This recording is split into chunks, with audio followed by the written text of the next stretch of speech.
ஒரு ஊர்ல ராமசாமின்னு ஒருத்தன். வேலை வெட்டி எதுவுமில்லை. ஆளை பார்த்தா நன்னா ஆஜானு பாஹுவா சாண்டோ மாதிரி இருப்பானா, அதனால ஆத்துல எல்லாரும் அவனை, ஏண்டா இப்படி தீவட்டிதடியனாட்டம் உட்காந்து நன்னா சாப்பிட்டறியே, ஏதாவது வேலை பார்த்து பொழைக்க வேணாமான்னு திட்ட ஆரம்பிச்சா. அவனுக்கு ரொம்ப ரோஷம் வந்து எங்கேயாவது வேலை கிடைக்குமான்னு தேடிண்டு இருந்தான். அந்த ஊர்ல ஒரு சர்க்கஸ் கம்பெனி வந்து டேரா போட்டது. இவன் அந்த சர்க்கஸ் மானேஜர் கிட்ட போனான். சார் எனக்கு ஒரு வேலை போட்டு குடுங்கோ கெஞ்சினான். அந்த நேரம் சர்க்கஸ்ல ஒரு ஆதிவாசி ஒருத்தன் வித்தை காமிச்சுண்டு இருந்தான். என்ன வித்தைன்னா அவன் இங்கிலீஷ் பேசுவான். ஆதிவாசி இங்கிலீஷ் பேசுறான்னுட்டு அதுக்குன்னே கூட்டம் வரும்.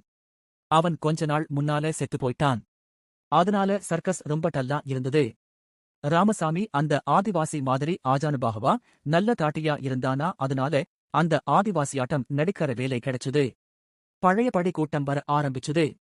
சர்க்கஸ் மானேஜர் ஒரு நாள் ராமசாமிகிட்டே, ஏம்பா இப்படி எத்தனை நாள் ஆதிவாசியா இங்கிலீஷ் மட்டும் பேசி நடிப்பே, சர்க்கஸ்ல மீதி வித்தை எல்லாம் இருக்கே, கயறு மேல பாலன்ஸ் பண்ணி நடக்கிறது மாதிரி இதெல்லாமும் கத்துக்கோன்னார். காத்துண்டான். அன்னிக்கு ஆதிவாசி மாதிரி ட்ரெஸ் பண்ணிண்டு முத ஜனங்கள் பாக்கறச்சே, கயறு மேல இத்னாம் பெரிய குச்சியை பாலன்ஸ் பண்ணிண்டு இவன் நடந்துண்டு இருக்கான். லேசா கீழ பார்த்தா ஒரு புலி. கரணம் தப்பினா என மரணம் யாரோ மைக்குல பேசி இவனை உற்சாகப்படுத்திண்டு இருக்கா. கரணம் தப்பிடுமோ, மரணந்தானோ?